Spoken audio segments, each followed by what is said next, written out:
Daniel Sanders hits the gas and he wins the opening stage. I'm excited and it's good to get out some nerves. And it's all gone wrong early doors for Galan Shishirit. The podium is over for us, whatever happens.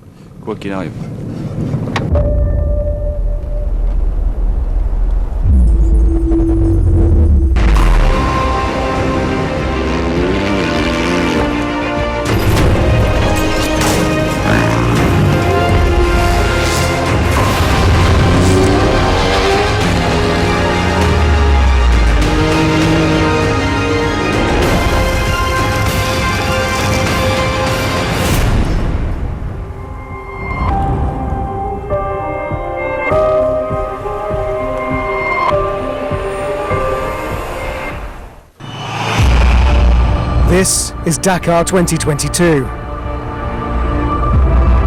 All eyes on the prize. Traditionally the first major international sporting event of the year and the biggest rally raid in the world kicked off yesterday. The official start podium welcomed the 400 plus vehicles, riders, drivers, co-drivers and crews to the city of Ha'il to the north of the Kingdom of Saudi Arabia. And just making it to the start is a mission to be applauded.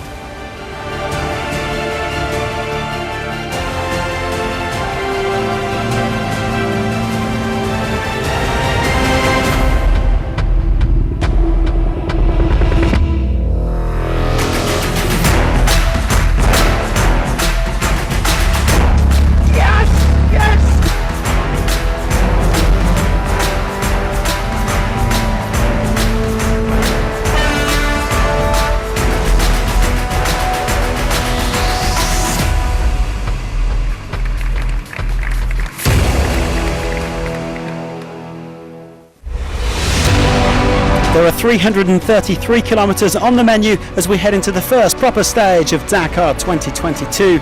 Some very tricky navigation along the way, as well as some big dunes late in the day. The bike riders will also have to be wary of fuel consumption in the soft sand. Every night, competitors gather at the bivouac for the briefing, where they're given important information about the next stage.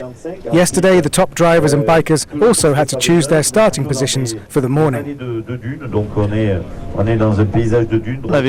We had a short stage today to determine the starting order for tomorrow, and the top 10 cars will actually choose where they start inside that top 10.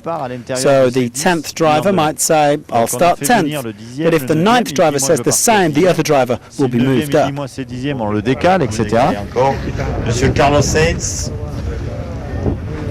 Navigation is often tough, so they prefer to set off in 7, 8, 9, 10, so they have a car to chase.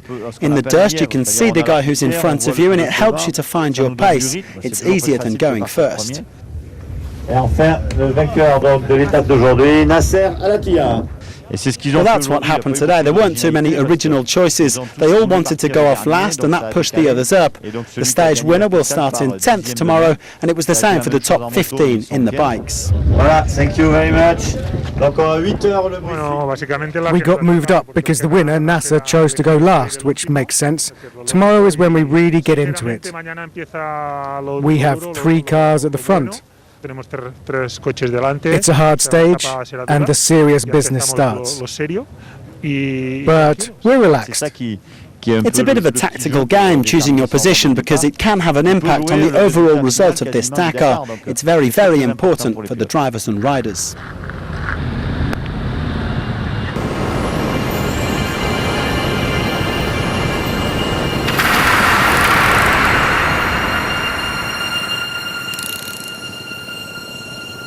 Every morning the bikers have 20 minutes to work on their road books, which hold the key to finding your way through a Dakar stage. In the stage briefing they'll have been told which notes may require special attention, so it's important to be focused and of course to bring your highlighter. Just trying to mark some important notes in the road book. We've got a lot of fog this morning, so all the goggles are steamed up, but same for all of us, so just try to manage the best, you know. I'm concentrated, I'm preparing the road book, so I don't have time for a chat.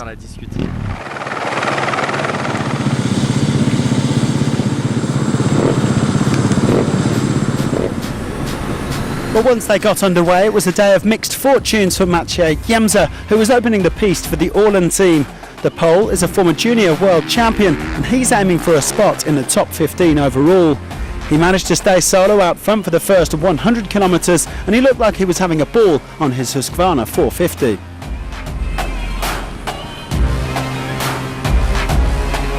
It was really exciting about opening the stage, and I was enjoying it. Ricky Brabec and Luciano Benavides catch me on kilometer 101. Till this time I was leading. I didn't do big mistakes. I had my pace, which was pretty good. Well, Brabec and Benavides were soon leading the way into some breathtaking scenery around Jael, with a host of other riders on their tail. This is what Rally Raid is all about.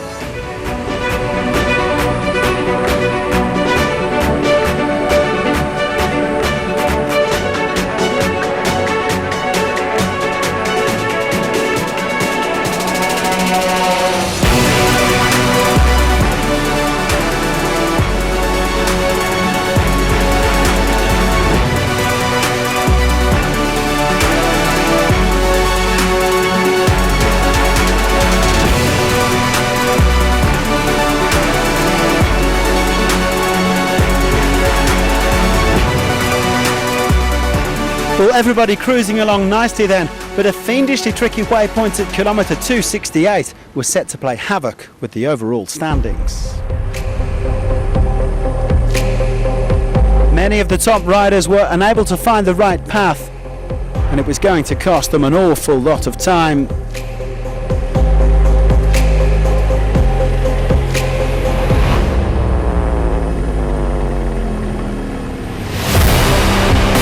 Jemza, Brabec, Luciano Benavides, Andy Shorts and Toby Price were set to be among the day's big losers.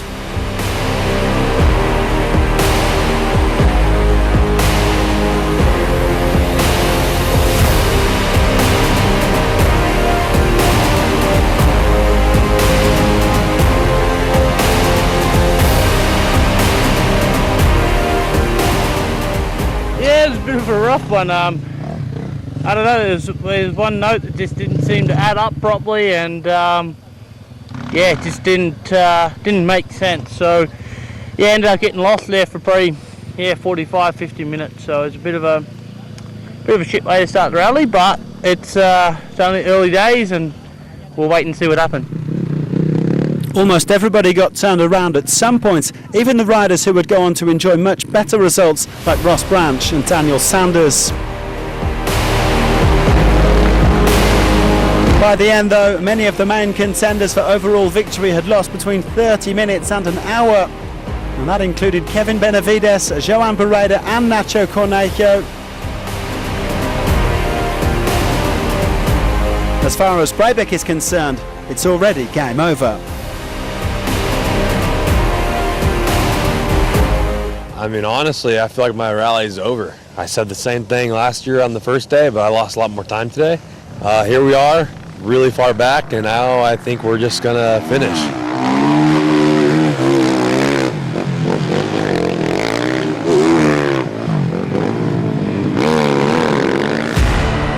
In all of this navigational chaos, some riders fared better than others.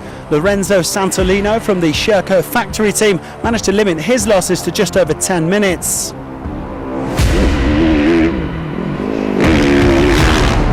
The Spaniard linked up with Xavier de Sultre, and they managed to find the right track much more quickly than the other group containing Price and Brabec. Santolino is 7th overall, with de Sultre in 8th. Well, this was another of the stories of the day. 20-year-old Mason Klein, who's riding his maiden Dakar, managed to come 4th on the stage. The California native's been working hard with Skylar Howes, and he's actually riding for the same team who helped Howes come 5th last year, Bass Dakar. 4th on the day. So Mason, would you have guessed that you'd be running 5th overall after stage 1 of your very first Dakar? No, I would never guess that in the world, ever. That's insane, actually. But it's cool to hear.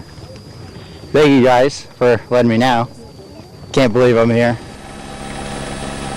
Matthias Wagner explained that the overnight rainfall had made the navigation particularly tricky today, but he is still very much in the mix overall. The world champion avoided any crashes and he pushed hard in the closing stages. He was part of the group that came in first. Third place for the Austrian, who sits third overall, 11 minutes down.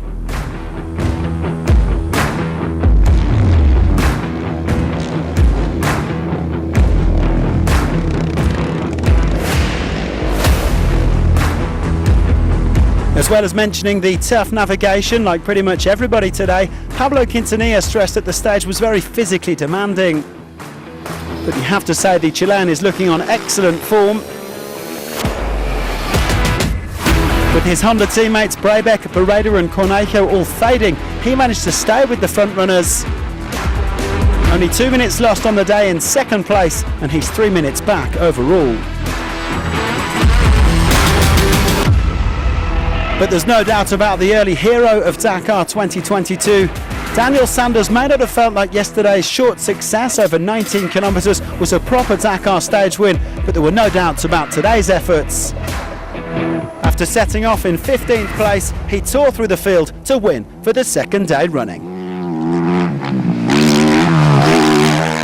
Really good day for me. Got the win, so super pumped on actually getting the stage win. And but tomorrow's going to be a really difficult day, I think, for me, and just to open and make sure I don't make this any mistakes that could cost me big time. So yeah, really important for tomorrow. Adrian van Beveren, Sam Sunderland, Howes and Branch also managed to finish inside the top 10 today. But just look at those time gaps. And they're even bigger in the overall standings. Already 25 minutes between Sanders at the top of the pile and Howes down in 10th place.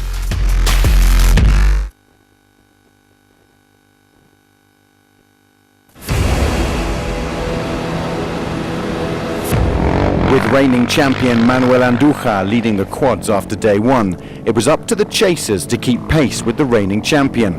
But in fact, the big story was that Andújar lost 50 minutes on the special. Lithuanian Laisviedas Kancius, riding his second Dakar after a 7th place last year, took the victory.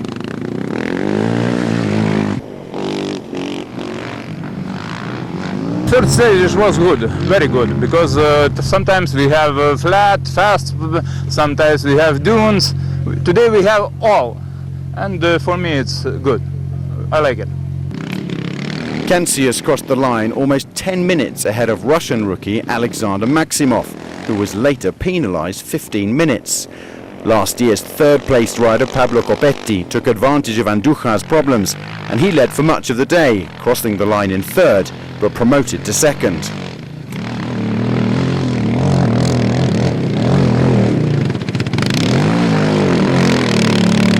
For a while, 2021 runner-up Giovanni Enrico seemed set to win after fighting back from an early crash.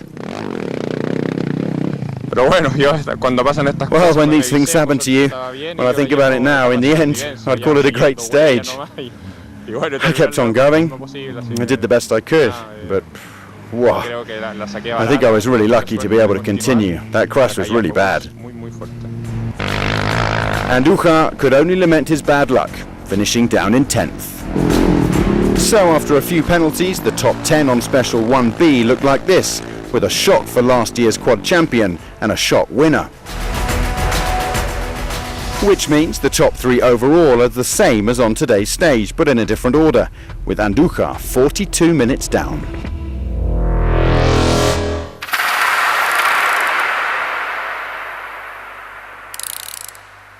Hello, my name is Simon Macic. This is my 8th Dakar, 7th in a row in the original by Tour class.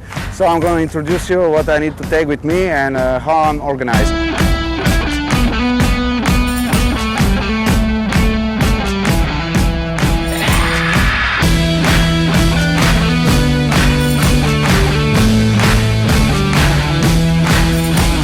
As you can see, this is my box. Mostly I put spare parts in it, of course air and also the oil and also the air filters. Then the most important is the tools. It's very practical, it's everything inside that I need. Also a tool for a wheel and to change the chain. Then I also have spare batteries. Then I have a box, it's just everything inside, from chain guards to clutches. You know, it's better to have it with you. You never know, especially in the original Bimotool class. Then I'm allowed to have 2 bags of equipment. In one I have the equipment and nutritions, some carbs, some other pills, vitamins, gels, stuff like that. You just need to have everything, you know. The biggest problem in the Male Moto is that most of people are thinking most of the bike, and then you can easily forget to think about your body. But the body is the first one that you need to take care.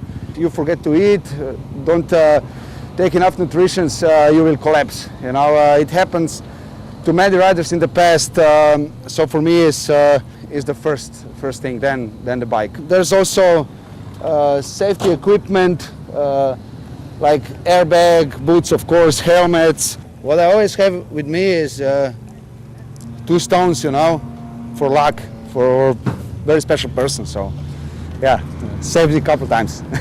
This is what I would say is the most important things that you have to take care if you want to come to the finish line. Yeah, so that's more or less it. See you guys.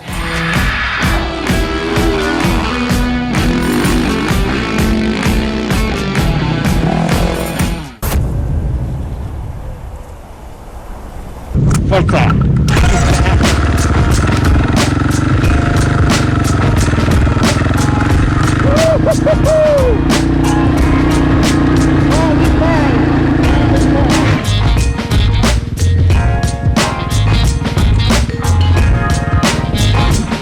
What a way to start Dakar 2022. Morning guys, here at the start of the prologue, stage 1A.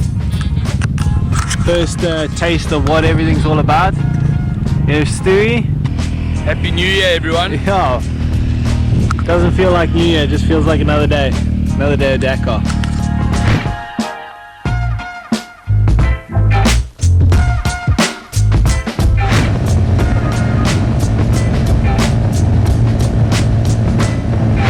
And we have in front of us a legendary truck of the Dakar, We have the double cabin DAF. of the famous Deroy team, part of the history of the Dakar.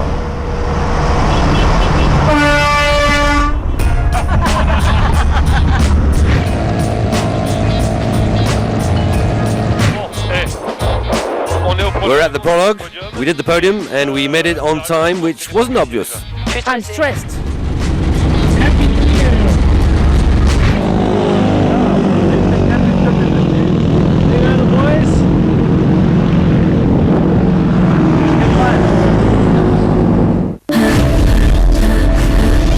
If you mention the brand Audi, motorsport, it's always innovation.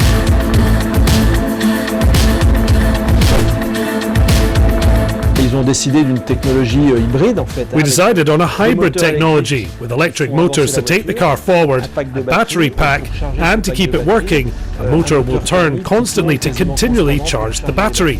In the end, it should be able to save between 30 and 40% of fuel consumption.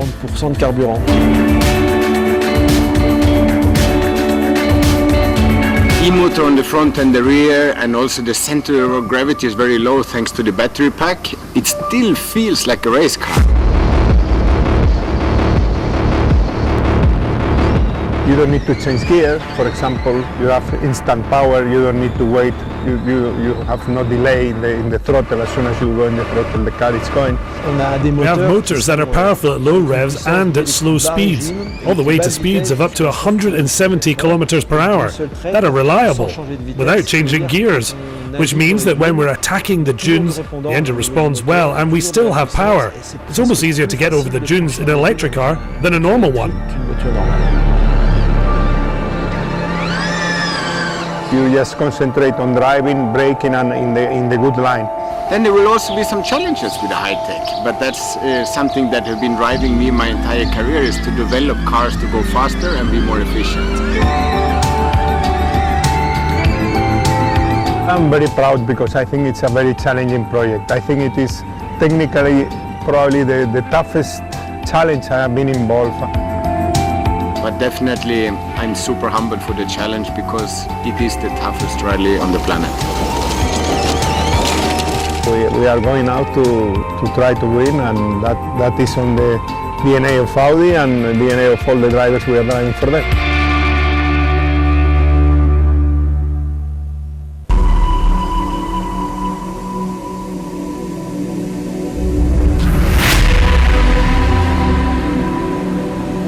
The exciting electric mission takes its first real competitive endurance test as Mr. Dakar himself, Stefan Petterhansel, hits the Saudi sand in the electric-powered Audi RSQ e-tron.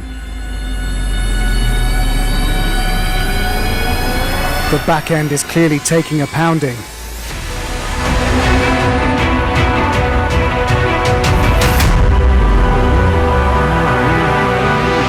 And then a disaster at kilometre 153. The rear of the car is broken. And Petterhansel and co-driver Edouard Boulanger have stopped to try and make repairs. Hemorrhaging time. The damage is clearly too great for them to fix alone in the middle of the desert. So they will just have to wait for the assistance truck to come and make repairs. So by the time they reach the stop control, the potential 15th Dakar Rally win will be a distant dream. We had an impact on our rear wheel. We damaged the rim and it actually blocked the wheel. The fact of blocking the wheel ripped the suspension, it twisted everything and everything was ripped. Normally you see an impact coming. You're not surprised by a stone or a compression. We just saw a slight wave with stones. I believed I was at a good enough speed and it totally ripped the rear wheel. It's probably something we'd never witnessed when testing. We didn't notice this weakness. Of course we're disappointed. We're learning, but it's costly every time.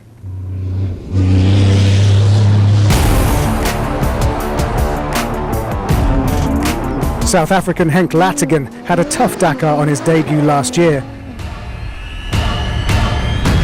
And this year's rally is proving brutal on the first desert stage.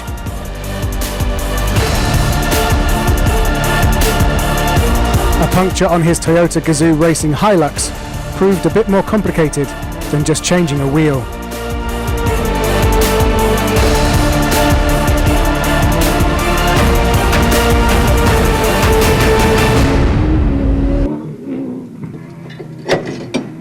Okay, I've got... Yeah, we had a puncture a while back in the dunes, probably started on low tire pressures, and then we had to stop and change the wheel in the sand.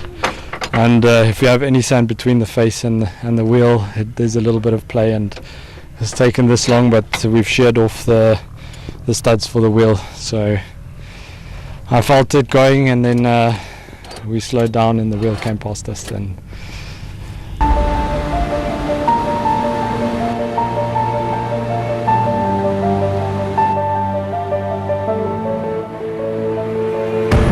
So with Petterhansel out of contention, Audi's hopes lie on the shoulders of Carlos Sainz, who was pushing in the first part of the stage, clearly hoping his new prototype car will give him his fourth Dakar victory. But in a special that proved very tricky for navigation across all categories, even the vast experience of Sainz and co-driver Lucas Kruth couldn't help when it came to finding one of the waypoints on the stage. About 250 kilometers into the special, they got lost and dropped over 2 hours, and exactly the same fate befell the third RSQ e-tron. Matthias Ekström, contesting his first Dakar in a car, got lost en route and dropped nearly an hour and a half.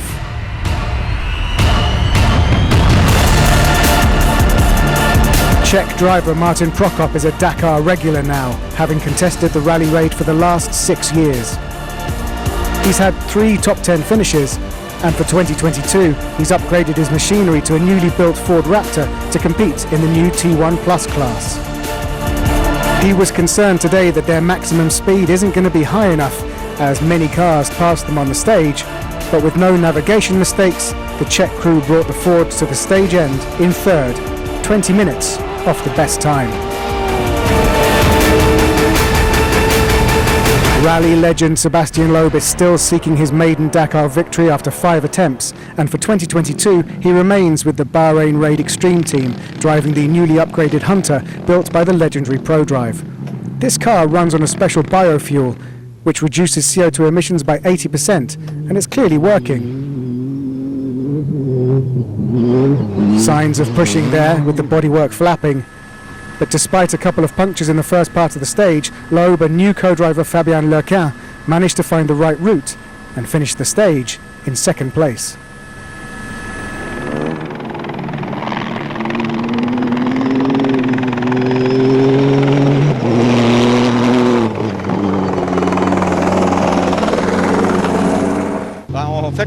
First of all, the special was very complicated. Navigation not simple at all. We had 2 punctures at the start, which meant after that we couldn't afford another setback. We had to drive defensively until we got to a sandy section, and we were able to attack for the last part of the stage. We were with Nasser, who'd caught us. We followed each other, we managed good navigation to the finish, no mistakes, and apparently it paid off, because honestly, it didn't start very well.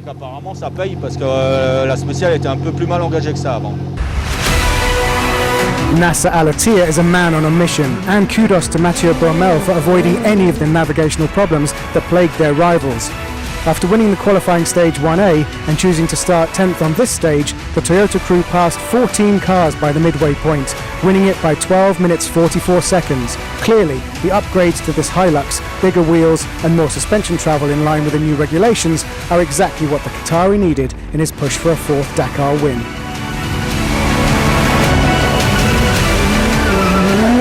It's incredible, you know, really it's very difficult stage, you know, it's not easy, you know, we think from beginning it will be more easy, but it's very, very tricky, and Mathieu, he did a really good job, you know, in navigation, last part, you know, because we see a lot of line gone too much right, you know, and Mathieu, he said, no, Nasser, you need to be left, and just me and Sab, we try to push, and after when we get you know, the waypoint, and we know we are in good way, you know, and we try to push, you know, at least to take a good time.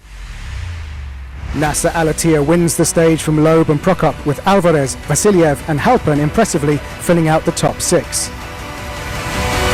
The overall standings reflect this, plus de Villiers and Dupre inside the top 10, but none of the 3 Audis feature after one combined stage. It's 1979 and the Dakar organisers are busy preparing for the 2nd edition of the rally with the recce of the route through the Sahara between Algeria and Mali.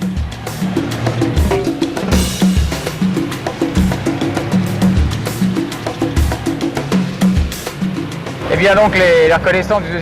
recce of the 2nd Oasis Paris-Dakar rally is coming along very nicely.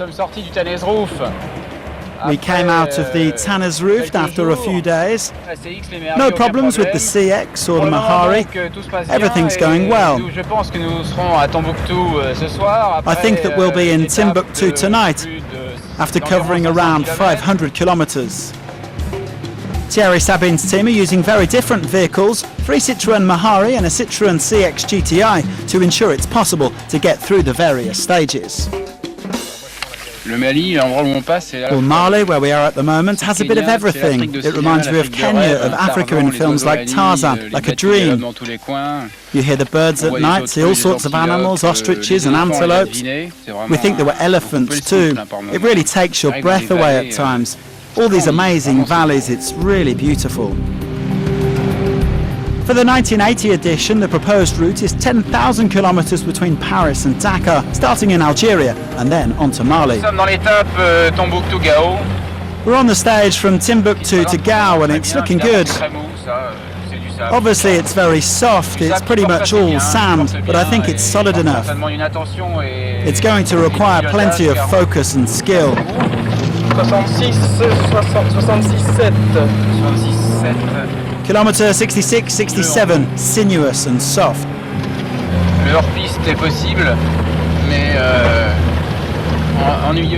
It is possible to go off track, but it's a pain because the thorn bushes cause rapid punctures. The recce team deal with mechanical problems as best they can. This future 4th stage of the rally will be anything but a walk in the park, as Sabine explains. We're in Gao. We have finally finished our loop around the Niger River, and I think this is going to be one of the most beautiful stages of the rally. Beautiful in terms of landscapes, although you won't have much time to enjoy the views. And really beautiful because it's all sand. There's a lot of sand, but I think it's solid. Everyone's going to look forward to arriving in Gao as well. It's a real haven.